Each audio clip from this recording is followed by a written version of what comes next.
Hey everyone, welcome to another video. We recently saw a number of interesting game announcements at the last State of Play, and I want to mention the games I'm really excited about from this conference. Even though we don't have E3 right now, the Summer Games Fest is already capturing some of the excitement that comes with these gaming conferences.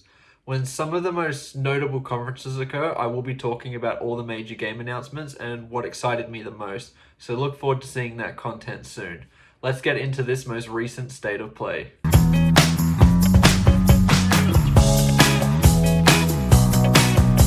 What I liked about this showcase more than most of these gaming conferences is that it spent 30 minutes with just interesting game announcements rather than just having a bunch of fluff from developers basically lying about their games to hype it up.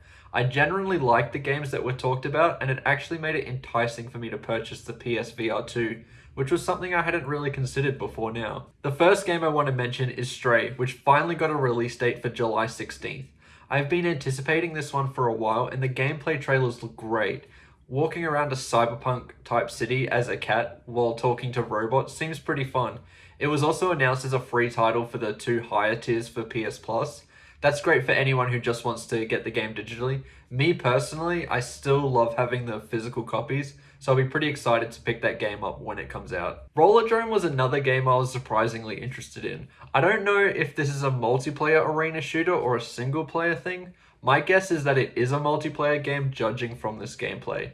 The art style and the fact that you are doing Tony Hawk style moves while in a third person shooter is pretty cool, and honestly, as someone who has next to zero interest playing online multiplayer games, this one looks intriguing to me.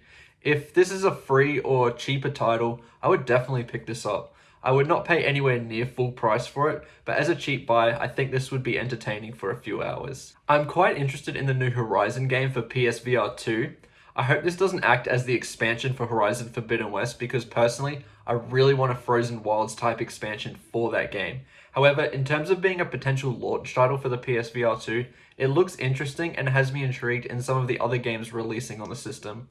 Although I love Resident Evil Village, I don't know if I could play that game in VR, especially with the baby section, because that was terrifying enough just playing that normally. What?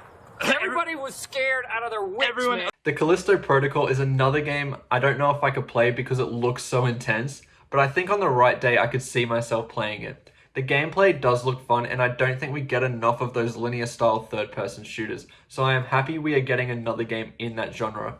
The creatures look terrifying, and the combat and the atmosphere looked really interesting. I would love to see how the story for that game plays out. Okay, now it's time to talk about the 2 games that had me the most interested in this conference. One got me really excited, and another had me a little hesitant as to how this game will play out. The first game that got me really excited was actually the first game they showed in this State of Play, and that was the long-awaited remake of Resident Evil 4. I'm a fairly new fan of the series. I've played through Resident Evil 2 and the Resident Evil 3 remakes, which I love playing through, even if they are both a little on the shorter side of things. And as I said before, I have played Resident Evil Village, which is one of my favorite games from last year.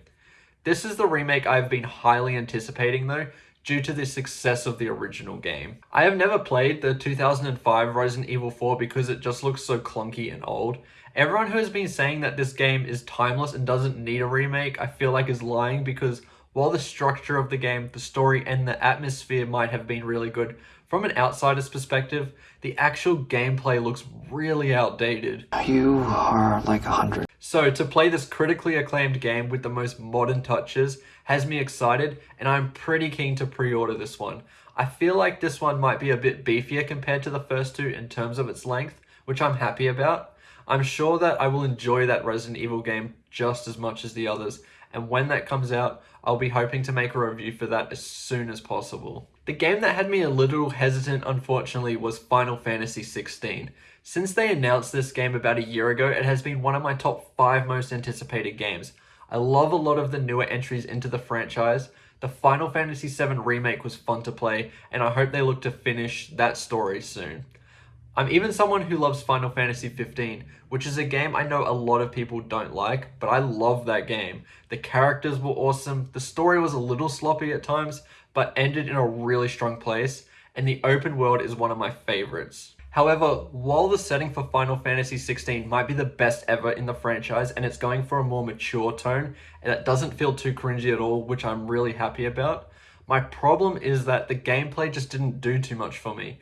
To me, this looked like a Devil May Cry game, and don't get me wrong, Devil May Cry 5 is a great game. However, I just don't think that style of gameplay fits Final Fantasy. I may look back on this when the game comes out and look like an absolute idiot, but to me, what I love about Final Fantasy are the stories, the characters, and the RPG mechanics. Because of its action-oriented gameplay, I am concerned that the RPG mechanics won't mesh well with the combat, and it will feel repetitive and boring. I really hope this isn't the case, and it's just one trailer that may be hiding a lot of things we haven't seen yet. But from what we have seen, I'm just a little concerned about the gameplay. Bottom line, do I need to be worried? Overall, I think this was a pretty solid state of play. I was hoping maybe we would get the official announcement for Death Stranding 2, seeing as Norman Reedus accidentally revealed that it was being made, but that might be for next year's Summer Games Festival. I'm excited to see what is going to be announced at the other conferences. When they're all done, I'll give you a list video for my most anticipated games from this year's Summer Games Festival. Thanks for watching the video. Remember to like and subscribe, and I'll see you in the next one. Goodbye.